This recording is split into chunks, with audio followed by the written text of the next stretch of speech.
So your past can determine your future as well. So again, take this all into account. Now, the last part that we're going to talk about is Cody's relationship with Mckelty. And I'm going to let Mckelty take it away and we're going to wrap this up. So he's reached out multiple times. He reached out before he left to, like, every time we've communicated, he's reached out. And he's like been the one extending the foot. But it's hard because with me, I'm a package deal. You gotta treat my whole family nice. You gotta treat my kids nice. You gotta talk to all of us. You can't just have me. You have to have all of us. So you sound like Cody right now. Wait, but hold on. I want to understand. I want him to be nice to Isabel. I want him to be nice to Savannah. I want him to talk to Truly and hang out with her and go visit her. I want him to do all of this. And so if he calls me up and he talks to me or have a relationship with him, I'm going to ask him, hey, what's going on with you and Truly? Hey, what's going on with you and Isabel? Hey, what's going on with you and Savannah? And he's going to be like, I want to have this relationship with you right now. My relationship with them is separate. My relationship with you is with you. And that's kind of where he's at, is he wants to figure out each relationship individually as they go. And I want to be like, well, why can't we all just get together, be happy, and love each other, kind of thing? So it doesn't work. No, it doesn't work. It's the exact same thing he wants. The kids want to have a relationship with him and not her, and he's asking for a package deal like you are. Hey, I also want you to be okay with my wife. His is different. And we're kids. We get first. It's so mirrored. Kids always come first, regardless of marriage, not marriage, how long you've been married, who you're married to. It doesn't matter. It sounds very similar. Come first. You're right. It sounds very similar. Just it's the same strain of thoughts. That's fair. But kids come first. If you want to be with me, you have to accept my package. You want to be with him, you have to accept his package, which includes Robyn, and most people don't. All right, so very interesting conversation. I'll let that play a little bit because I thought it was interesting. With this particular case, I got to tell you, I agree with Mckelty. Tony, you put on your best. You shot your shot, brother. You shot your shot. It was a good shot. It was a good attempt. But I think that what Mckelty is saying, and I'm not going to speak for her. What I'm saying, where my perspective comes in with regard to this, is that, aside from like the kids being the kids and this, that, and other, and kids always right, you always go for the kids. I think that there's different types of relationships. There's a primary relationship, and then there's secondary relationships. And when you look at the parent to child, brother to sister, sibling relationships, these are primary relationships, right? Mckelty and the OG-13 have a relationship independent with Cody that doesn't rely on anything else. That's their relationship. Just like they have relationships with their moms, that's their relationship with their parent, right? No acceptance needed. That is the relationship. Robyn, step parents, bonus parents are secondary relationships. You have a relationship with these people because of the relationship, the primary relationship you have with the first person. So, for instance, Mckelty has a relationship with Cody that doesn't have anything to do with Robyn, but she has a relationship with Robyn primarily because she has a relationship with Cody. If Cody and Robyn were to get divorced tomorrow, Cody would be losing his mind if Mckelty said, I want to be best friends, especially based off of what we watched over season 18, 17 and 18 and 19. How you going to be friends with my ex-wife? That's ridiculous. She's nothing to you. I'm your father. That's my wife. She's my ex. Why are you still calling her?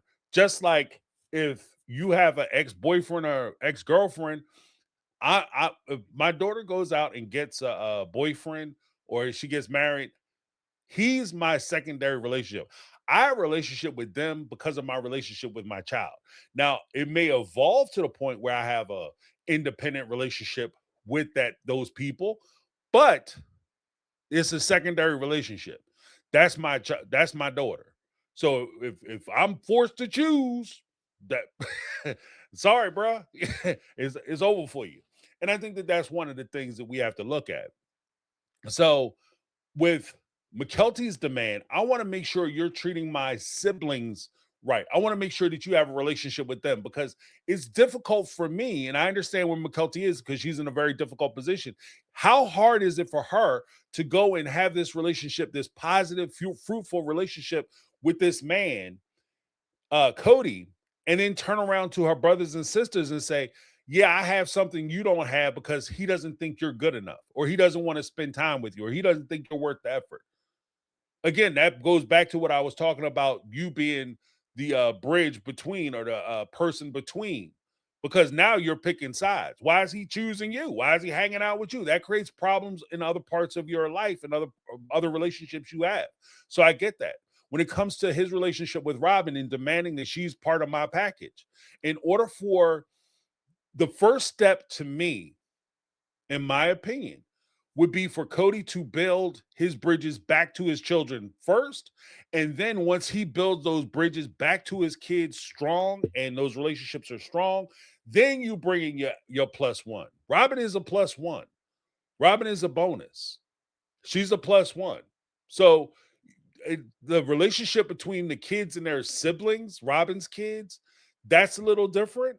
But when it comes to Robyn herself, especially because they have their own set of problems with her, that's something that they have to work out separately and can be worked out separately. But you can't expect them just to forgive, like, because they're willing to work out problems with Cody. The OG-13 are willing to work out problems with Cody. The kids are willing to work those problems out with Cody. Then all of a sudden he can just tack his wife on to the thing. Okay, well, you got to let her in too. Because the truth of the matter is, in real talk, we give deference to certain people. All relationships aren't created equal.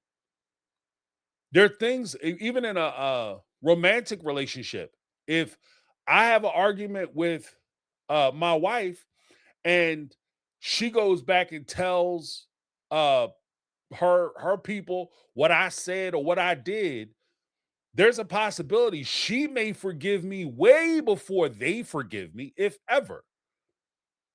Because she's willing to look past it because she wants the relationship to keep going, keep working out. Whereas her people might look at it and be like, oh, bump him. He don't know what he's doing. He's an ass. He did this. He did what? He said what? Oh, he's done. I don't ever want to see him again. So you get grace when you have that primary relationship. It's more likely that you would have grace when you have that primary relationship. So they're willing to overlook things, look past things because of the parent-child relationship, that they may not be willing to give that same grace to Robyn, even though potentially what she did was far less than what Cody did. Cody is their father. And so I think that primary relationship takes the first part. Now, I did all this. Let me know what you guys think down below. Again, I'm not trying to step on anybody's toes. They have their perspective. And it's a really good conversation. So make sure you check it out. I'm going to leave the link down below. That's my take. I'm James. This has been my take on reality. And before I go, let me just invite you guys. If you want to comment on what I said, I have a call-in show that I provide on Tuesday, live stream. You can call into the show. You can leave a speak pipe at speakpipe.com/mytakeonreality. Leave a 1.5-minute comment. Leave several comments, especially if you disagree with something I said. I don't mind you disagreeing. I don't mind you opposing. James, you got it wrong. I'm not offended, right? Or you can send me an email. Either way, it's fine. But thank you so much. Or leave a comment down below. That's another easy way to do it. Easy peasy. That's my take. I'm James. This has been my take on reality, and I'm out. 'Cause I've been living life right like I